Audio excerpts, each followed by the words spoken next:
argumentativa para mostrar realmente que aquilo que a gente afirma está condizente com a razão e com a verdade. Então é muito importante isso, porque isso se tornou hoje uma pandemia intelectual. As pessoas simplesmente afirmam coisas e não justificam e não argumentam. Quando a gente vê, a gente acompanha muito podcasts, canais espiritualistas ou espíritas, em que médiums são entrevistados, ou espécie de gurus são entrevistados, a gente vai ver que as perguntas que são feitas a eles, eles simplesmente vão afirmando. Mas eles não justificam. A gente poderia dizer, a partir das afirmações que eles dizem, de uma maneira tão espontânea e natural, como você sabe que isso que você está dizendo é verdade? Aí eu precisaria de argumentos para demonstrar, não basta eu afirmar. Há pouco tempo, para a gente citar o exemplo de alguém que usa o nome do Espiritismo e que tem milhões de visualizações, então é uma pessoa que construiu uma influência muito grande nas redes, é o senhor Eduardo Sabag, que as pessoas mandam perguntas sobre mediunidade, sobre mundo espiritual, sobre obsessão, perguntas sobre assuntos espíritas, ele usa muito do nome do espiritismo e ele afirma coisas sem dar justificativa. Então as pessoas perguntam algo sobre sonhos, algo sobre a influência dos espíritos, coisas desse tipo, e ele responde aquilo que ele bem entende, ele afirma, mas não apresenta justificativas. Se as pessoas que acompanhassem este senhor fossem críticas sérias, racionais, estudiosas, pautadas em Kardec, elas diriam, bom, você está me dando essas respostas, mas como que eu vou saber que ela é verdade?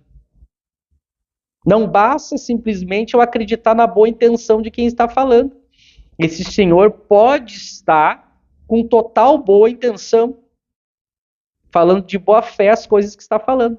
Mas ele, ao não justificar e não argumentar, a gente não tem critérios para poder raciocinar sobre a possibilidade daquela ideia ser verdadeira ou falsa, do ponto de vista científico, do ponto de vista espírita. Por isso que eu tenho que usar as obras de Kardec, que trazem afirmações com argumentos, e confrontar, como a gente está usando aqui de exemplo, o André Luiz, ou este senhor, que é um espírito encarnado, é uma pessoa da nossa sociedade, mas que tem milhões, centenas de milhares de seguidores. E aí, quando a gente vai tentar entender do ponto de vista espírita, lembra, nós estamos falando do ponto de vista espírita das obras de Kardec, como que alguém construiu uma audiência tão grande? Aí a gente vai ver o conteúdo e falta argumentos no nosso entendimento. Ele não apresenta argumentos, ele simplesmente afirma coisas. E aí fica no campo, simplesmente na crença da chamada fé cega. Eu acredito porque ele falou, tudo bem, é um direito das pessoas, assim como é um direito dele falar. Mas do ponto de vista da ciência espírita não serve, porque eu tenho que dar os argumentos teóricos e bons argumentos. Então a gente tem que aprender quando for ler obras, quando for seguir pessoas, para que a gente não seja ingênuo do ponto de vista racional, do ponto de vista do conhecimento, que a gente exija os fundamentos dos argumentos, para que tenha sustentação e razão aquelas afirmações. Vamos agora, então, para um novo ponto, onde Kardec vai tratar um pouco sobre a ideia do que significa criticar. Ainda é um texto da obra O que é o Espiritismo, daquele primeiro diálogo que ele faz com o crítico. Então, diz Kardec, abre aspas, é somente por extensão que a palavra criticar se tornou sinônima de censurar. Em sua acepção própria, e segundo a etimologia, ela significa julgar, apreciar. A crítica pode, pois, ser aprobativa ou desaprobativa. Fazer a crítica de um livro não é necessariamente condená-lo. Quem empreende essa tarefa deve fazê-lo sem ideias preconcebidas. Porém, se antes de abrir o livro já o condena em pensamento, o exame não pode ser imparcial.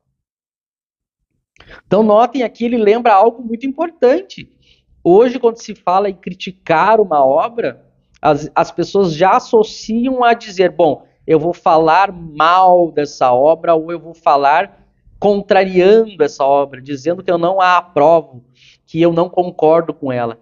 Mas Kardec lembra que, no sentido etimológico, criticar significa fazer uma apreciação, tanto apoiando quanto indo contra aquela obra. Então, criticar no sentido original, ela é uma coisa isenta, tanto para apoiar quanto para ir contra. Então, hoje, no sentido mais usual, as pessoas geralmente associam a ir contra, né? Claro que, no nosso caso, a nossa crítica é desaprobativa. A gente vai analisar a obra Nosso Lar, comparar com as obras de Kardec e vamos argumentar e defender a ideia de que essa obra vai contra as obras de Kardec e faz mal para o espiritismo que está nas obras de Kardec. Desinforma as pessoas e traz ideias contraditórias em diversos sentidos para as pessoas. Mas ele lembra que eu preciso fazer essa crítica sem ideias preconcebidas. Eu não posso simplesmente, antes de fazer um estudo profundo, já ter um posicionamento. O papel do bom crítico é analisar sem ideia preconcebida. Eu tenho que olhar, comparar, ver todos os lados possíveis e depois tomar uma posição. Então as pessoas, muitas das pessoas, até mesmo aquelas que criticam, aquelas que são contra, elas às vezes são simplesmente por preconceito, não porque elas estudaram. Então elas também estão equivocadas. E aquela pessoa que é a favor da mesma maneira. A gente vai ver que tem muita gente que é a favor de determinada obra, ou muita gente que pode ser contra o nosso projeto por puro preconceito. Ela deveria colocar de lado os seus gostos, as suas preferências e analisar de uma maneira imparcial. É assim que faz o crítico sério. Nós, por muitos anos, e muitos anos mesmo, nós fomos defensores da obra do André Luiz. Nós já estivemos do lado de lá. Então a gente pode dizer, e a gente vai procurar mostrar isso para vocês, assim como a gente já está mostrando, que para a gente chegar a ter o posicionamento que a gente está defendendo, a gente analisou todos os pontos e analisou de uma maneira séria, profunda e respeitosa. Não foi simplesmente uma coisa superficial ou simplesmente porque a gente tem algo contra o autor. Não é isso. A gente passou a ser crítico, desaprobativo da obra, depois de fazer esse estudo mais profundo da obra de Kardec e comparar com a obra do André Luiz. Aí a gente viu que não poderia apoiar o que essa obra diz. E então, todos aqueles que quiserem tecer uma crítica sobre a obra, seja para ir contra a nossa ideia e aprovar a obra, tem que passar pelo mesmo processo. Não pode ser fruto de ideias preconcebidas. E a gente vai percebendo se as ideias são preconcebidas ou não, à medida que a gente vai dialogando com a pessoa e vendo que ela não estudou tudo, que ela não estudou sério, que ela não estudou com cuidado. Então a gente tem que ter muita atenção para esse ponto.